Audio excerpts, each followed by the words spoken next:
मैं लिखा हुआ आपको बता सकता हूं कि शिव पुराण के अनुसार शिवलिंग पर चढ़ा हुआ जल आज तक पहले भी कभी किसी ने सुना कि शिवलिंग पर चढ़ा हुआ जल पिया जाता है? नहीं पिया जाता। शिव पुराण में ही लिखा है कि नहीं पीना है। तो जो लिखा है वही हम बताएंगे। हम जो भी बताते हैं वो शास्त्रों की बातें बताते हैं, लिखा हुआ, मन माना कुछ नहीं है।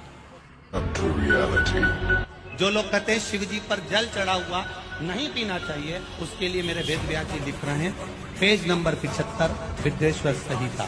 ध्यान रखिए, जो मनुष्य उंगली पर ध्यान देंगे जो टीवी पर चल रही है, जो मनुष्य शिवलिंग को विधि पूर्वक स्नान कराकर उस स्नान के जल का 3 बार आचमन करता है, उसके कायिक, वाचिक और मानसिक तीनों प्रकार के पाप शीघ्र नष्ट हो जाते हैं।